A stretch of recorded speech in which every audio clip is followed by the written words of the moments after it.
we are going to be taking insight of what we think a De Zerbi Tottenham team could look like. So we're going to bring up the tactics board and we're going to give you this kind of insight. So he is quite tactically flexible. Where have we heard that before? But he's played 4-3-3, 4-2-3-1, 3-4-2-1, 3-5-2. He's definitely mixes and matches his formation. He's not wedded to one formation, but definitely 4-2-3-1 is his preferred formation. What obviously he likes is a lot of technical ability. How he kind of baits the press. The defenders will come short.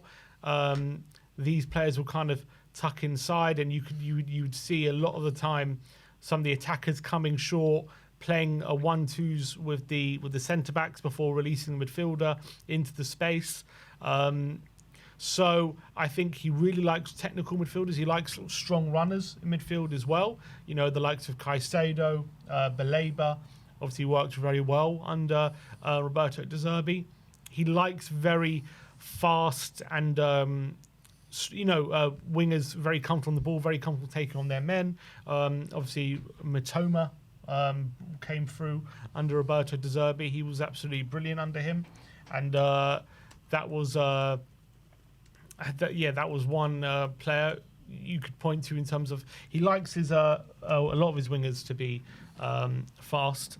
But again, he's very adaptable. He kind of adjusts to what he has. I've seen him play a midfield two of Caicedo and McAllister. I've also seen him play a midfield two of Billy Gilmore and Pascal Gross, who are, just two technicians. So he kind of depends on the opposition as to what he likes. But what he definitely requires from everyone is everyone be comfortable on the ball, everyone be brave on the ball. I think he prefers his midfielders to have least touches as possible, one touch passing to release players into space. He drills his players into that. The only time he likes his centre-backs to kind of wait for their, what he calls press baiting. So they drop a bit deep, wait for the players to come onto them. And then once there's a pressing trigger, they start these very quick combinations to play through the lines. What you'll see is kind of something like this, so like if a defender's behind Sarr here, he will come short. Romero play it into him, and then he will kind of release Sarr there, like a third man run.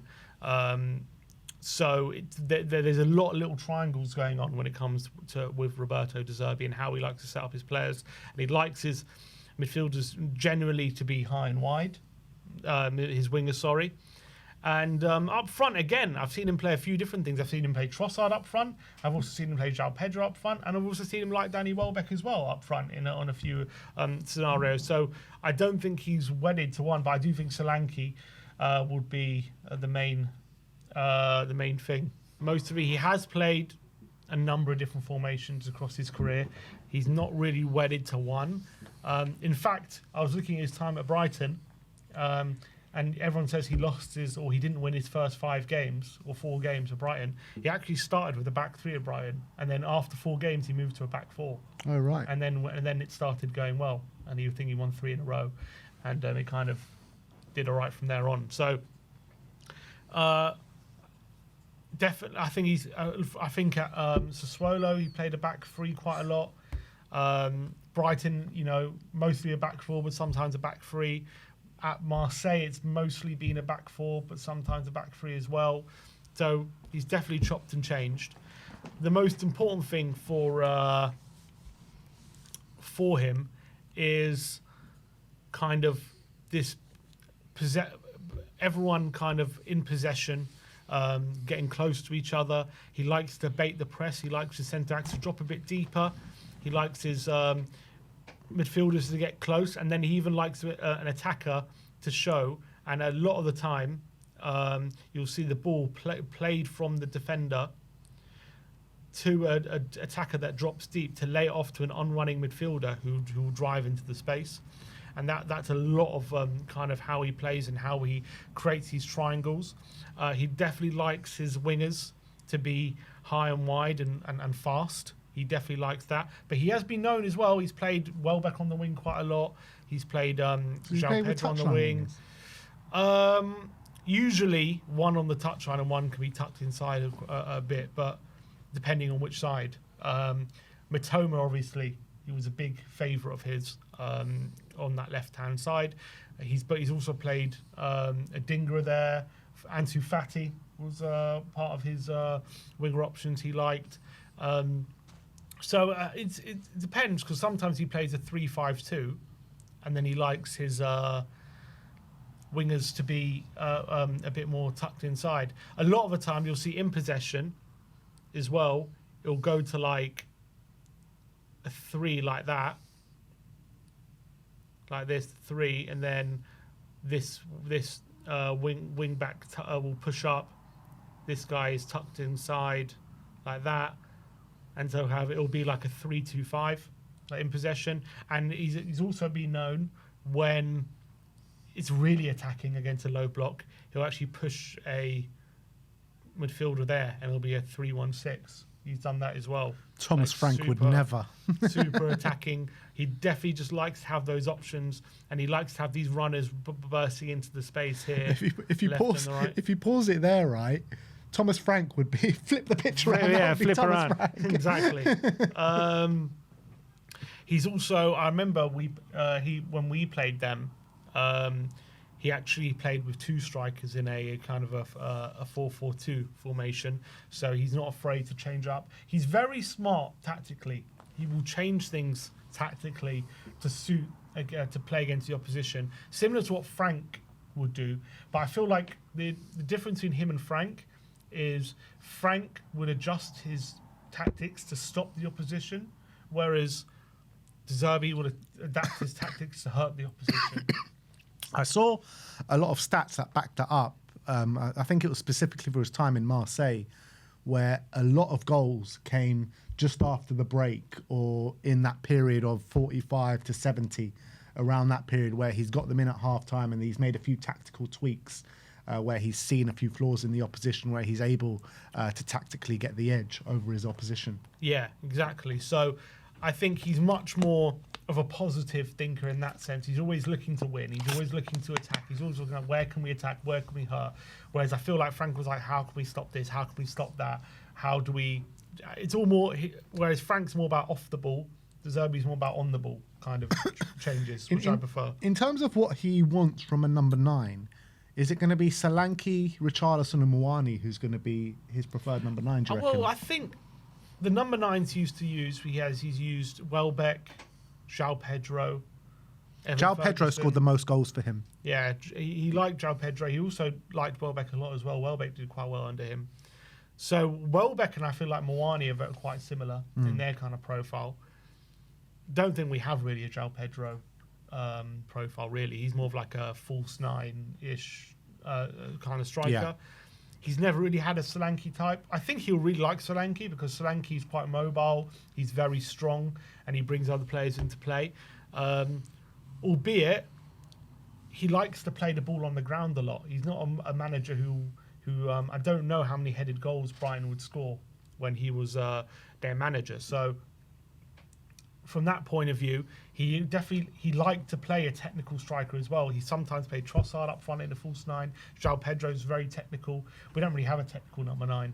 That's the thing. So I don't know who would fit that role best. Maybe it's Richarlison. Maybe it's Solanke. Maybe it's Moali. I'm not really sure. Tell maybe. Yeah, Tell. Maybe Tell could find a home in the number 9, but we don't really have a left winger. We have to play him out wide at the moment. So I think Solanke will probably get the preference because of his mobility and his strength, but yeah, he mixed the match in the number 9 position. I think Pedro was his preferred. I also think Xavi will thrive. He definitely liked having a number 10 in there all the time, whether it be Lallana, Buonanotte, Enciso. He definitely liked a very technical number 9, but all those number 9s were not like lock-picking number 9s. They were definitely number 9s who liked to get on the ball and drag players out of position and dribble. That was definitely their kind of fortes, and that's what Xavi's good at. So he's used to playing with players like Xavi. He knows how to get the best out of players like Xavi. I think the thing is with Xavi, which is frustrating, but he's also very good at, I think his best attributes are getting on the ball, committing players, getting past players. I think where he breaks down is where he gets the ball and you're asking him to pick the lock or thread the eye of the needle. You know, he gives the ball away a lot in those situations, but he's very good at getting on the ball and committing players. And I think in tight spaces as well. And I think De Zerbi knows a lot about getting the best out of those kind of players. Definitely with his experience with Matoma, I think Kudus could, you know, use that, because Kudus is quite a two-way winger. He likes to go on the outside or the inside as well. So I think he knows how he played Matoma. The most interesting thing is what he'll do with his midfield. I think when you're looking at that three-man midfield, I think he would like a Bergvall over a Sarr.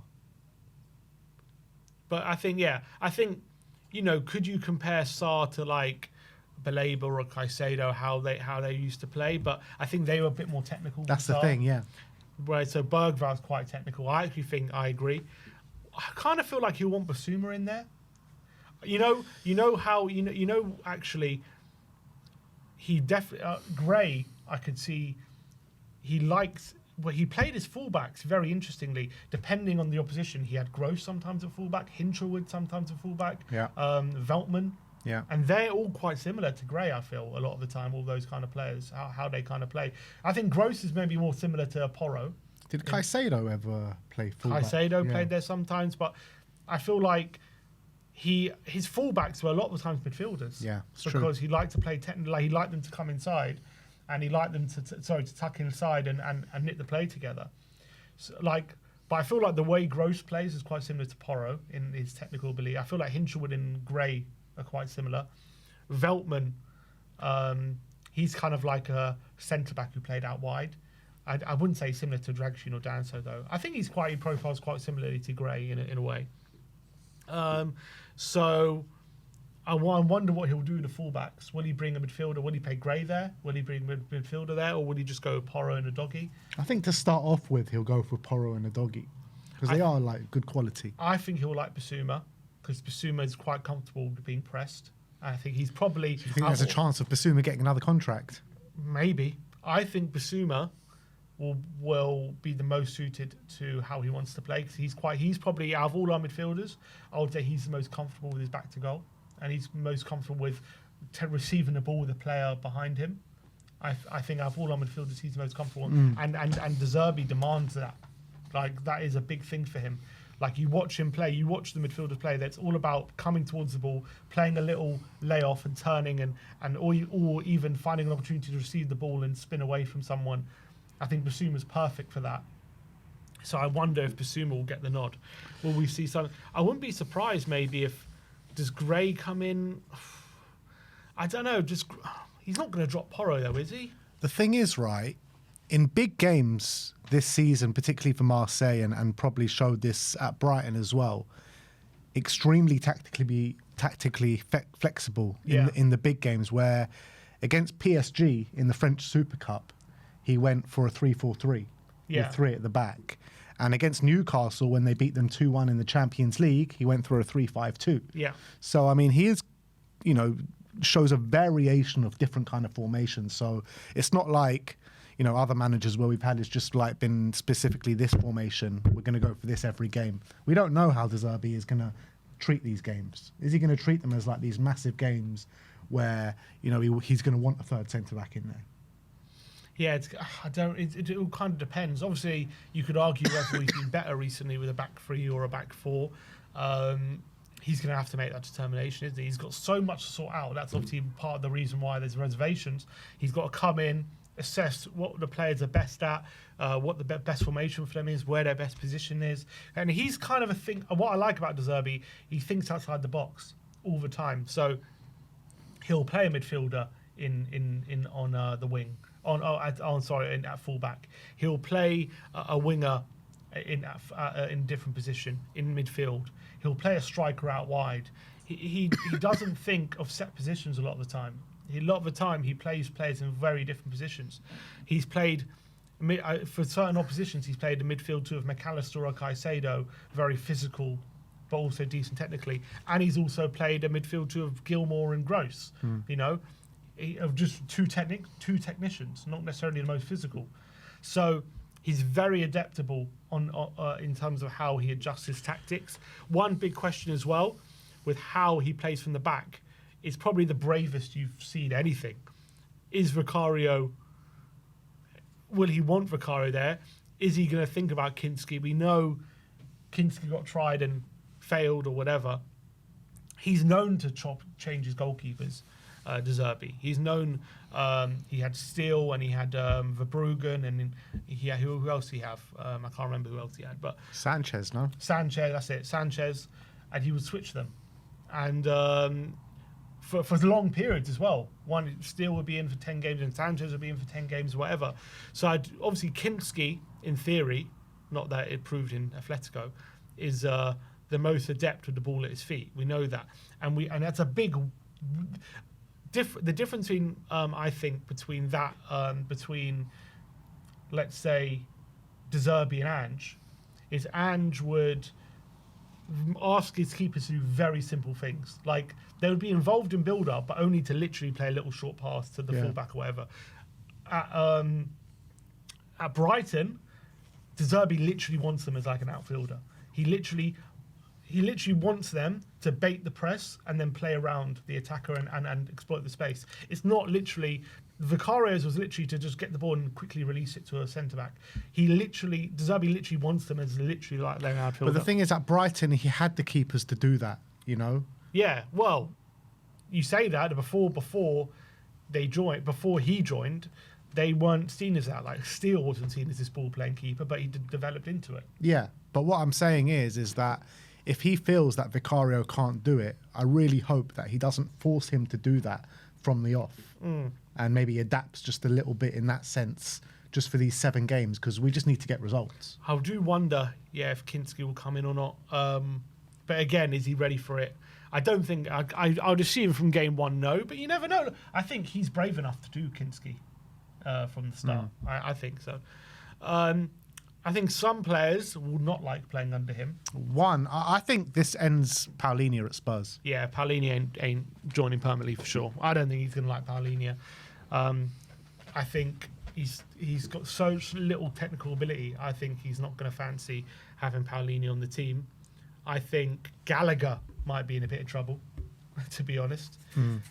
He's only just joined. I know, but I'm looking at the midfielders that he used to play with, and none of them are very similar to Gallagher. Maybe you could say Højbjerg. He did like Højbjerg, to be fair. But I think even Højbjerg's got a better passing range than Gallagher. So, I don't know. I think, obviously, Maddison and Decky, if they come back, they'll love playing under him.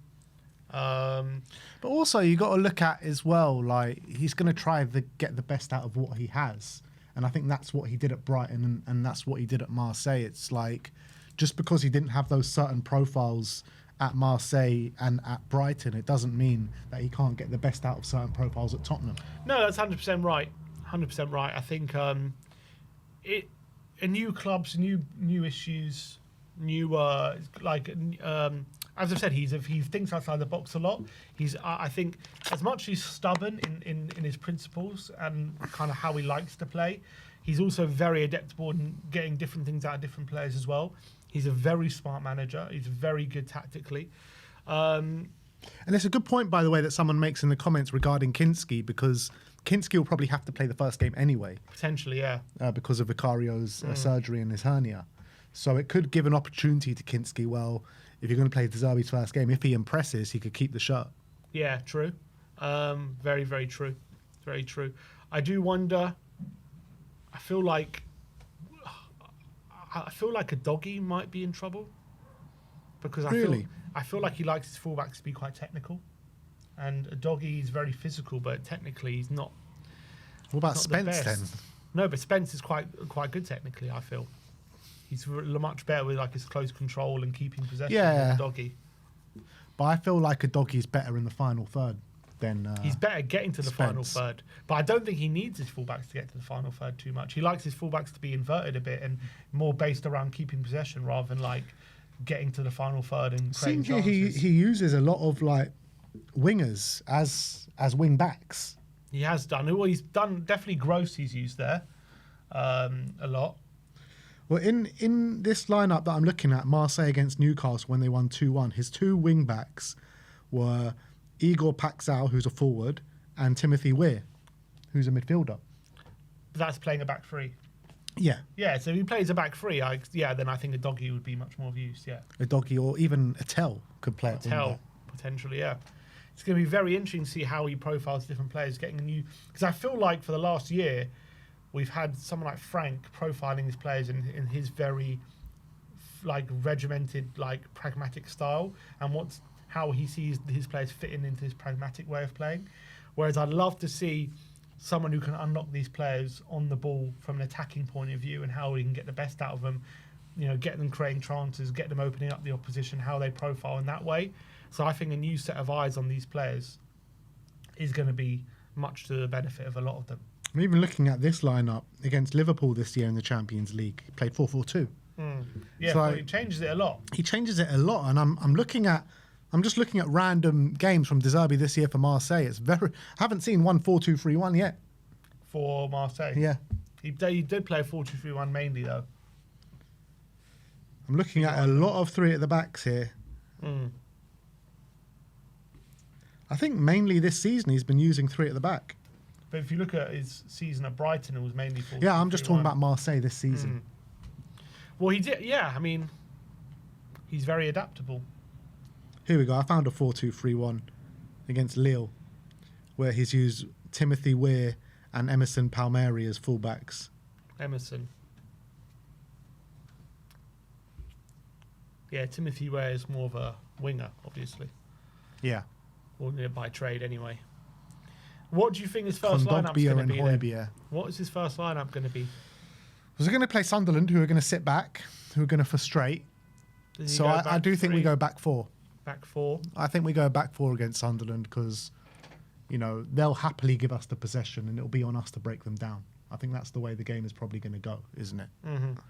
So I think it'll be Romero, Van de Ven, Porro, and a doggy if he's fit. He should be fit. With Kinski in goal. Yeah, Kinski in goal.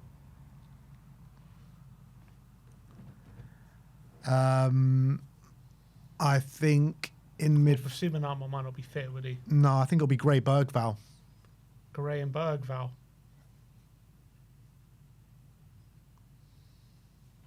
I think, yeah, but it won't be Kudus on the right because I don't think he'll be fit enough to start. So who can play on the right? Moani. Yeah. He has played kind of well back out wide. Very similar kind of profile. Yeah, maybe a Moani. I think it'll be something like that. Well, we don't have... Bentancur could be fit, by the way. The thing is, these guys, they might be fit, but they're not going to be fit enough to start. You never know. Yeah, you do never know, but I just don't think they will be. They've been out for so long. And then up front, probably Solanke. Yeah. I think he'll like Rishi, though. I actually think he'll like Richarlison. But yeah, I think Solanke. I think obviously Solanke's a bit more technical as well. And then you're like looking at a more like in possession, something like a doggy pushed up probably Porro tucked in. Well, maybe Porro the one pushing up and the doggy tucked in. Something like that. That'll be kind of what you see probably when we're in possession. I agree with you with the doggy tucked in and Porro pushed up. You reckon the other way? Yeah, I do think it'll be the other way.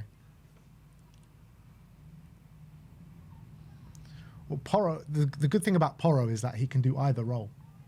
He can tuck in easily, but I think you'll probably get the best out of him showing his quality. Like this. Yeah. But I think, although part of the reason maybe you do want a doggy is one pushed up is Porro's better in the build-up phase. True. Better than the doggy there. Yeah, that's on the also ball. true.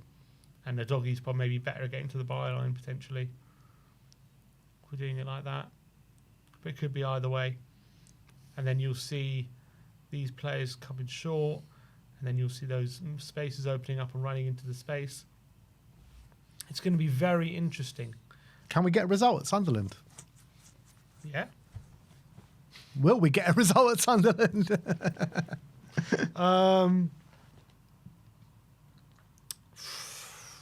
Who knows, man? I would say it's going to be a very interesting litmus test as Sunderland being the first game, because I think if it was Brighton first game, in a weird way we wouldn't learn too much, because that's where we know De Zerbi ball is going to be ready to exploit. Sunderland is actually a more interesting one because they're going to play in a quite pragmatic way, and it's going to immediately ask very difficult questions of the way he plays. And so if we do get a result, and we are opening them up quite quickly, I think we'll know very quickly. Okay, maybe this can work very quickly. Yeah. It's interesting here. Sammy Mockbell saying it's understood De Zerbi is fully committed to rebuilding Tottenham and views the position as a long-term project regardless of which division they're playing in. Let's see if he still feels like that at the end of the season. Great PR from Tottenham. Great PR. Look, they're basically trying to battle against all the worries and concerns that Tottenham fans have. He ain't going to be here for long. He didn't want to be here if we were in the Championship. He's a hothead. He's going to be gone within a couple of years. They're trying to fight against all of those worries, aren't they? So they're putting out all these things. He says, Sammy Otwell says, no relegation clause, committed even in the Championship, as an overwhelming first choice. The club tried to land him after the Frank exit, and the Greenwood issue was considered. Well, yeah. Obviously, when Frank was fired, I think, to be fair, unfortunately for us, De Zerbi had only been gone one day, I think. So it was always difficult to convince him at that point. So then we did end up going for Tudor. But obviously, I doubt we offered him this deal when Frank got fired. If we did, I think it's hard to think that he's actually committed to Spurs for in the Championship if he didn't want to take this role at this moment in time. You know what I mean? Mm-hmm. It's hard to think he's not committed to Tottenham. What? It's hard to think that he's committed to being Spurs' manager in the Championship if he didn't take the job when we offered it to him in after Frank got sacked. No, but I think he literally left after one day. Oh, that's true, yeah. So it was always going to be a tough sell, and he wanted a break, blah, blah, blah. What I think we should have done, probably what we should have done, is offered him, put in like our assistant for a couple games, whoever it was at the time. Tell De Zerbi, look, in a couple weeks, we're going to put this offer on the table. We want you to be our permanent manager right now, and given him the job at that point, and then instilled our assistant. But because we were so desperate to get a replacement and we were in such big trouble, we were like, okay, if De Zerbi can't come, we'll just get an interim and wait for Poch, kind of thing. And that was that. And obviously now we're in the situation we're in now. Yeah, true.